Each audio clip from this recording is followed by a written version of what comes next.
I'd like to give you just a little bit of background on the Direct Instruction Hall of Fame. Prior to the National Institute for Direct Instruction beginning to sponsor and run this National Direct Instruction Conference, it originated with Engelman Becker Corporation operating the conference. Then there was an organization formed in 1982, I believe it was, called the Association for Direct Instruction. Several years later, around, I think it was 1997, the Association for Direct Instruction realized that there was no system set up for recognizing the people who were kind of the pioneers of direct instruction, the people who originated it. We'd been honoring practitioners, we'd been honoring schools, but we really hadn't done anything for the folks who really, the giants whose shoulders we all stand upon. So our initial year, we inducted through ADI, Wes Becker, Doug Carnine, and Zig Engelman. From there, I don't have the list in front of me, but there's such luminaries as even Bonnie Grossen, Phyllis Haddocks, Linda Carnine, Gary Johnson, Marcy Stein, who's here with us, Jerry Silbert. Just a multitude of people, and I'm sorry that I didn't have the preparation and foresight to have that whole list here to show up on the screen. At any rate, now, today, we're actually kind of moving on to somewhat of the second generation of pioneers in direct instruction. So today we're really proud and pleased to induct Bernadette Bernie Kelly, as well as Owen Engelman, into the Direct Instruction Hall of Fame.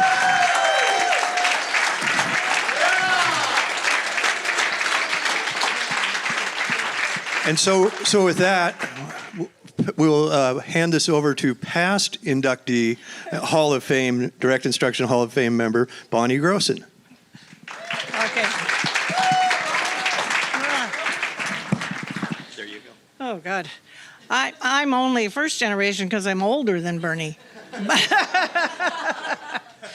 But yes, I'm very honored to be the one to describe some of the wonderful things Bernie's done. And I have gone to some trouble to get video of some amazing thing Bernie did to show you in detail a very important event.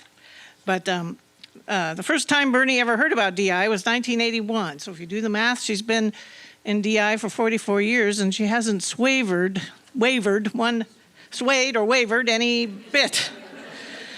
She found DI in England. She was teaching in Cheltenham, and she went to a workshop put on by Doug Carnine, Gene Osborne, Bob Dixon, and others. And she made herself unforgettable by breaking Bob Dixon's leg. True story. She subsequently used DI to teach very challenging children at her job at Cheltenham, and then Doug invited her to apply for the university's PhD program at Oregon. And in 1983, she arrived in Oregon. For the last 44 years, she's been as loyal as anyone can be. She's been program author, implementer, researcher, technician, teacher, trainer, and coach, presenter, problem solver, mentor, tutor, everything possible to be in regard to DI. She trained at the Eugene conference for 35 years.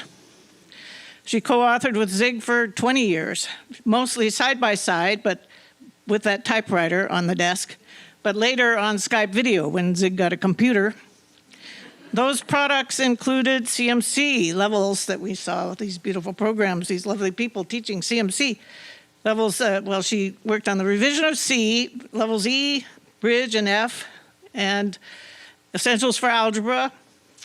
And then she also authored the Reading Mastery Transformation levels 2 and 3, for grades 2 and 3 anyway. She's implemented and field tested many of the video disc programs, which no one knows about anymore. I first met her when Doug assigned me as her assistant on fractions video disc study that was to be her dissertation. Her attention to detail and her commitment to honest data impressed me greatly, and she can really make me laugh. She has presented countless times. A multitude of presentations were for a federal grant all over the United States, in 28 states, who knows how many cities, 5 cities in Canada. And she was teaching them about the research, what the research says good math instruction should look like. Of course, hoping they would be like our wonderful school here in England and get the program that has it all built in. And in some cases, the seeds did sprout that she planted. But very often, people who came to those workshops had already been so entrenched in discovery learning that she actually had to face quite a bit of adversity presenting to those people. They weren't the friendliest audiences always. She spent weeks in San Diego training. She trained and coached in Utah at Gunnison for full implementations. She personally trained Noel Pearson in Australia in connecting math concepts. And she aligned the CMC with their Australian standards. I could go on, but I'm going to switch to going into a little deeper into one very important event. When she was about 30 years old, in 1988, she went to South Africa to implement DI. These were the days of apartheid in South Africa. She went at the invitation of a very well-intentioned DI enthusiast, Chris van Rensburg, who had been to Eugene to learn about DI and knew Doug well, and finally earned a position of influence as the top boss at a college of education, a college for blacks only, training teachers to become teachers in blacks-only schools. He recruited Bernie to become the chairperson of the junior primary math department, which prepared teachers for grades K to grade 3 in the Tsonga-speaking homeland of Gazankulu. One goal he gave her was to implement the DI videos programs in the college classes to build the math schools of the would-be teachers, who were all products of the homeland education system, which means they weren't that good in the knowledge background they had themselves. A second goal Chris gave her was to create a DI model school by implementing DI math, reading, and language arts in the nearest elementary school. She started with children in their first year. I'm going to refer to grade level as first year in school, by year in school, because it gets very confusing talking about K or sub-centered A. So year 1, year 2. The task was challenging. The first challenge was the children spoke only Tsonga, no English. The second challenge was that the teacher's English, Audrey's English, was not perfect either. Her first language was Tsonga. Bernie spoke no Tsonga, though she learned some as time passed. So this required extraordinary teamwork between her and the teacher. The third challenge was the class size was 50, plus or minus 5 or 10 over the years. There was no option for smaller instructional groups, no other staff, no volunteers. She did whole class implementation of language for learning, DISTAR reading, and math, using those books with the little tiny pictures. I joined Bernie in the second year when the DI implementation added year 2 children. My role in regard to the demonstration school was to help document the remarkable effects of Bernie's work there that were already becoming apparent. I'm going to show you a very few very short video clips. They are short. And a couple of citations from a comparison research study that we published in a peer-reviewed South African Journal of Education. The video clips are from, where did I do it, 1990, so the quality is not what you might be used to, even though the video camera was enormous, if you remember in those days. So,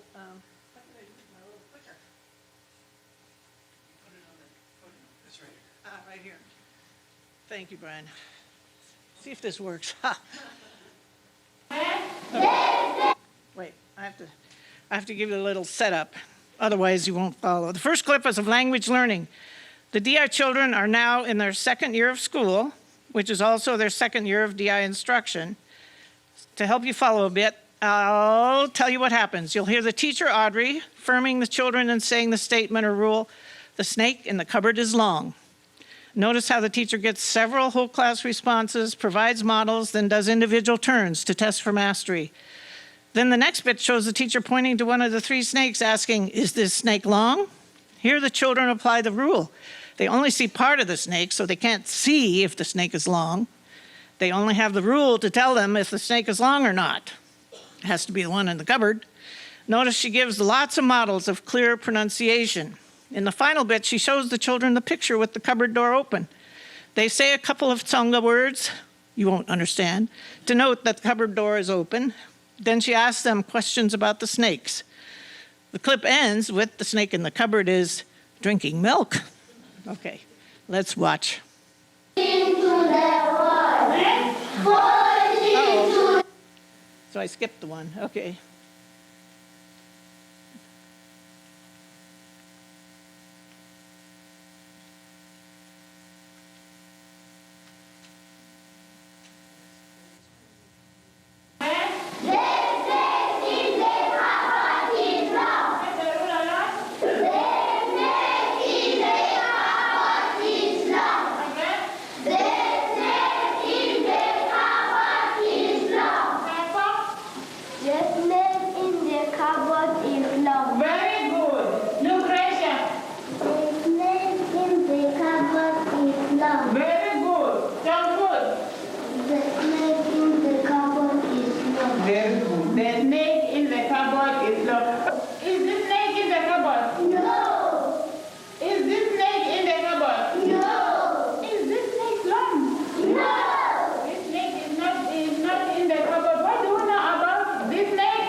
What is this snake doing? Drinking milk. So the snake in the cupboard is not only long, but he's also drinking milk. We wrote in the journal article that the most difficult, because I wouldn't remember, but the most difficult teacher behavior to achieve was getting the teacher to affirm each response until all 50 children answered correctly. You can see that Audrey has that down, thanks to Bernie. In the next clip, you'll see the long wait think time she established in order to engage all the children in the correct response. Notice how Audrey uses get ready as her signal and students refrain from responding until they hear get ready. The item here is a dual command. Point to the ceiling and point to the wall. And then touch your hair and touch your nose. So watch.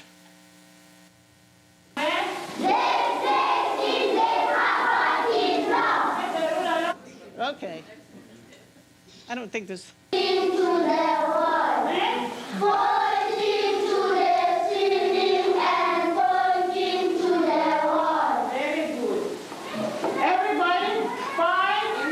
Everybody, touch your hair and touch your nose. Touch your hair and touch your nose. Get ready? What are you doing?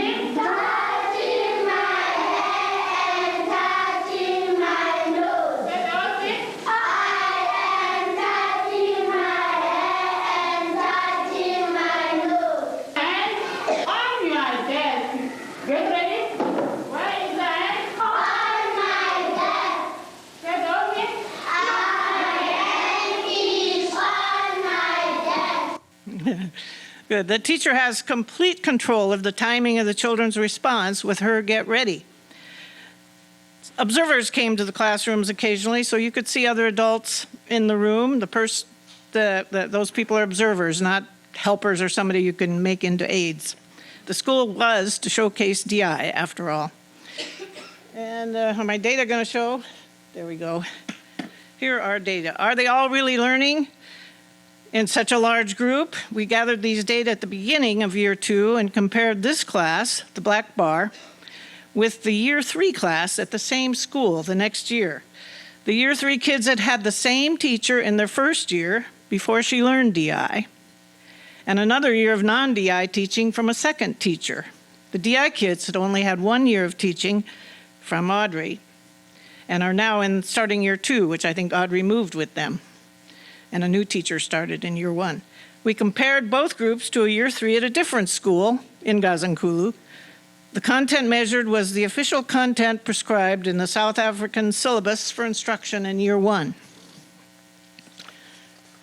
The difference, the DI group outperformed the same school non-DI group with double the amount of schooling by an effect size of 2.8.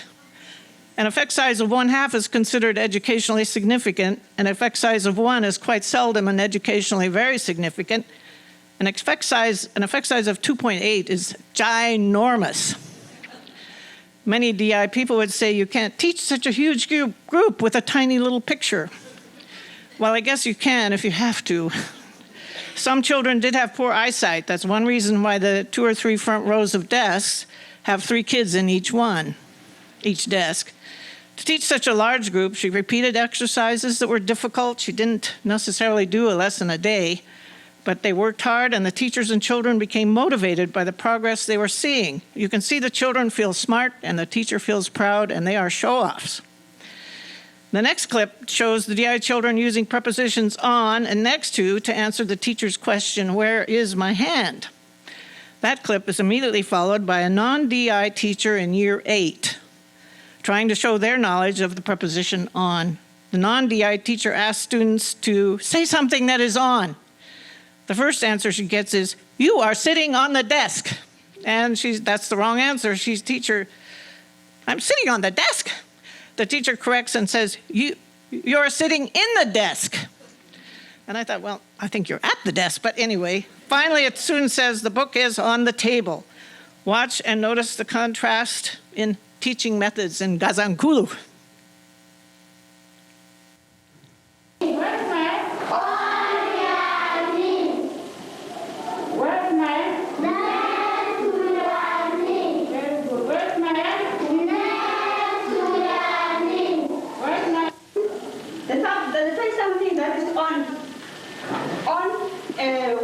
What? First, I'm sitting on the desk. You are sitting on the desk. On the desk. You sit in the desk. But on. I want you to use the preposition on. Aina? The book is on the table. The book is on the table. Yes, got a right answer finally. But the DI teacher is getting 50 correct responses per question, and the non-DI teacher is working hard to get 1 correct response. The next clip shows reading. They're going to go faster now. Watch.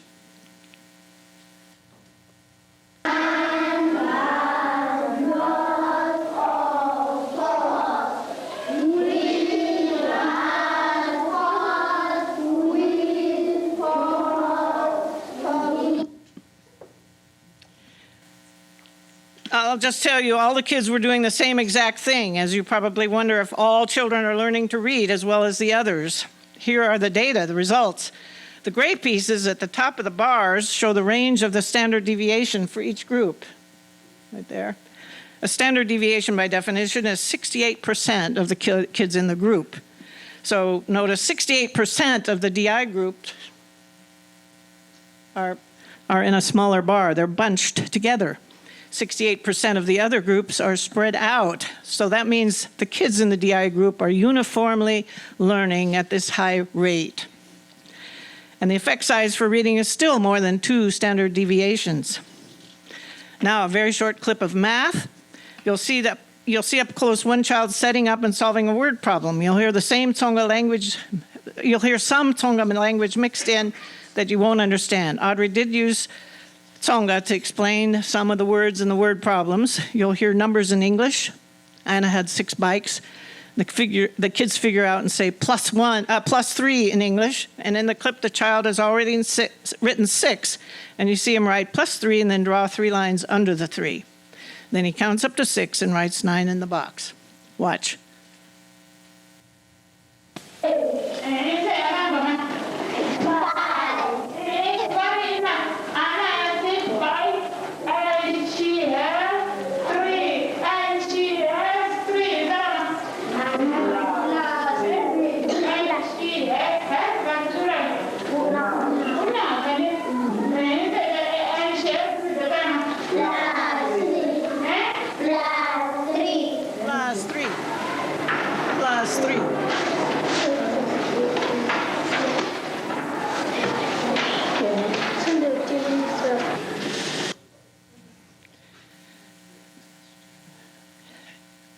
Our report in the South African Journal of Education included studies of our children at the end of the year with all the kids at the end of second grade. Here are 5 groups we compared. The first bar shows the DI group's performance. The N row shows the number of children in each instructional group. 42 were tested in a DI group. However, the instructional size during the year varied from 45 to 55 during their 2 years in school. 8 children that entered at the beginning of year 2 were kept in the data.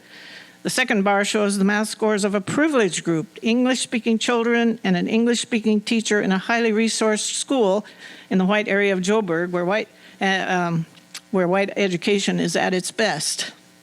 The DI group outperformed the privileged white English-speaking group by an effect size of 1. The third bar shows the multi-racial classroom. 17 students were in that group. 2 were Afrikaans children, making it multiracial. The school was in Grossen. The DI group outperformed the small group multiracial classroom by an effect size of 3.2. The last 2 bars were the homeland schools. The fourth bar is taught by homeland teachers that participated in our direct instruction workshops but had no materials. And the last bar is just regular Grossen kids. DI really made sense to the Grossen teachers. We offered a 2-day workshop because they really wanted to learn DI. They came in surprising numbers. You never know. They don't register. They just drove in. And our auditorium was full.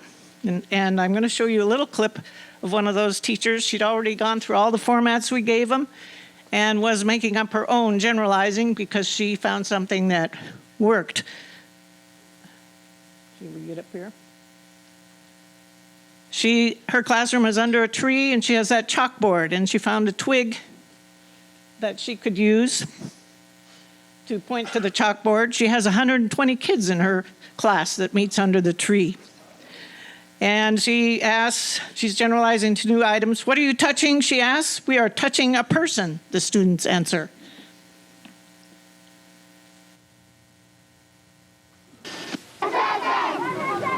What are you touching? What are you touching? We are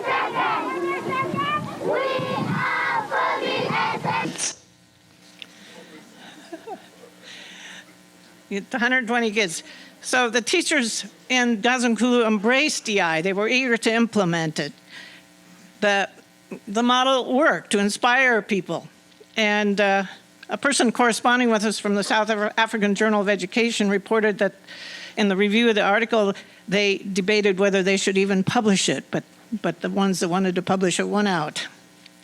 At this time, South Africa was indeed in turmoil. They were having strikes and demonstrations, and the new South Africa was about to be born, and people didn't want blacks-only schools, blacks-only colleges, understandably. But so in the midst of all that, the enthusiasm for DI faded. But Bernie had faced a challenging situation with strength, fortitude, and dedication, and she only succeeded because she had more than just skill. She had humanity. She gave those teachers support. She listened to their concerns. She let them be involved in solving the problems, and she had an enormous effect that I wanted you to know about, so I had to share these videos with you. Bernie, you are so deserving of the Hall of Fame award. Thank you.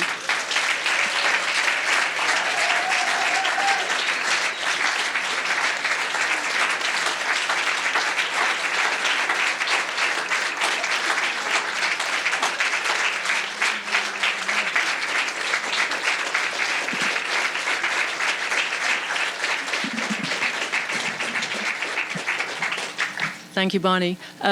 Wasn't planning on saying this, but given that Audrey had such a feature there, Jan Hasbrook at the keynote said, when you do work on such important things with people, they become like family. And Audrey was pregnant when I was over there, and she has a daughter called Kelly now. Yeah, so it's true. They become like family. So from Bonnie's, I'll try to be short, Brian. From Bonnie's introduction, I sound like a bit of a DI devotee. A devotee is a person who is very interested in and enthusiastic about something or someone. For me, the something is direct instruction, and the someone was Zig Engelman. I'll not cry now. When Doug Carnine, Bob Dixon, and Jean Osborne came to England in 1981, I was a struggling first-year teacher using several DI programs with no training. I learned more from them in a week than in my entire teacher preparation program. You heard that also at the keynote, right? I was fascinated and inspired by their instructional sequences and the cognitive maps they described and other things like that. I was thirsty for more. I wanted to learn from the source, so I left everything and came to Eugene, Oregon, 6,000 miles, to find Zig Engelman, sit at his feet. Sounds like a devotee to me. So 44 years later, I've seen DI work wonderfully with autistic students, with disadvantaged students, with African students, with gifted students, all sorts of students in several continents. We often talk about the impact of Zig's work and direct instruction programs on so many students. But I want to remind us this evening of Zig's impact on us. Whether we worked with him writing programs, or whether we teach, or train, or lead, or coach, Zig has given us a great gift. By sharing his vision and brilliance with us, he's given many of us, all of us here, meaningful careers, rewarding work, confidence to train, to teach, to coach, to write, knowing that we are doing what works. We can and do celebrate the numbers of students and teachers we've impacted, but Zig was often at his best when working one-on-one with particularly difficult students to teach, very challenging students. He was undaunted and just got on with the job of teaching the so-called unteachable. One of my most rewarding experiences was during the development and field test of Essentials for Algebra. It was a very tough project. Zig affectionately called it the program from hell. Even though we agreed by the end that it turned out quite well. I love that program. I'd been tutoring a middle school student, the daughter of a friend of mine at home in CMC for a while. Her teacher had given up on her. Those are important words. He had given up on her as far as math was concerned. He still had her counting beads as a 7th grader and considered fractions forever beyond her reach. They happen to be my favorite thing, fractions. Her mother was desperate. So he launched into Essentials her freshman year. Her former teacher, now a high school algebra teacher, was dumbfounded when she visited his classroom as he worked through a problem on the board. And she suggested that he solve for a letter by multiplying by the reciprocal. Her unbridled joy when telling me this story was worth all the sweat and tears that were expended in writing the program, whether or not it was ever published. I mean, it was just magical for me to hear her. The day she passed her math portion of the GED exam, her mother called to tell me, overjoyed. I'm sure many of you have a story like this, or many stories like this. Working with direct instruction provides us with challenging, meaningful work that makes a positive difference in the lives of the children and their families. Each one of those students individually is significant. Earlier this year, I walked the Camino de Santiago. It's 500 miles across northern Spain. I carried the essentials with me: bedding, binoculars, I like birds very much, hat, hanky, map, and 2 T-shirts, one of which was, I hope it's still here, this one. And it says, what does it say? Don't give up. That's what it says. I wanted to encourage my fellow pilgrims. It was a long journey, like the journey you take with your students. Whether you are an administrator or project director who works with hundreds or thousands of students, whether you are a teacher or assistant toiling day to day with your groups, or if you are working one-on-one with a very challenging student, The message is the same. Don't give up. Don't ever give up. So let's carry on and pass it on for as long as we can. And come see me if you want a T-shirt. I've got 2 of these to give away. Thank you.